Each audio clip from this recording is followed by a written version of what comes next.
Xəstəmizin demək olar bütün onurğa sütununda, onurğa şöbələrində protuziya, degenerativ proses var. Ona görə də ağrıları yayılmış haldadır. Bəli. İllərlə ki olduğu üçün bu da xəstədə depressiya yaradır. Yaddaş pozğunluğu, əsəbilik, ağrılarınız var belə. 4-5 il. 4-5 ildir ağrı. Nazi eləmisiniz? Uşaq xeyir olmayıb. Nazilərin köməyi olmadığını bilirik. Ən çox ağrı hansı nahiyədədir? Boyunda yoxsa beldə? Hər ikisində. Hər ikisində.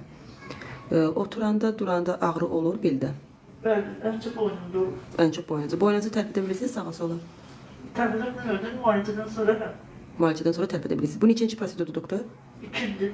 İkinci iynəmizi vururuq. Birinci iynədən sonra nə qədər boynunuzda yaxşılaşmanı hiss elədiniz? Sayılır.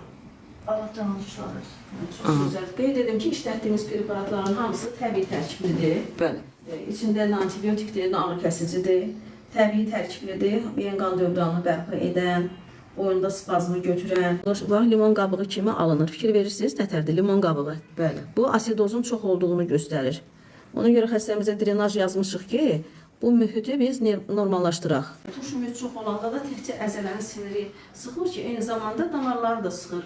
Beyində də spazm yaradır. Bəli. Bunlar hamısı əsəb verir, yuxu pozğunluğu verir. Boyun o qədər gərgin olur ki, xəstə məsələn boynunu tərpədə bilmir o tərəf bu tərəfə. Bəli. Bu insanda həm də səbirsizlik yaradır. Kəm öksərəli olurlar, acı dil olurlar. Çünki spazm var. Beyinə qan yaxşı işləmir.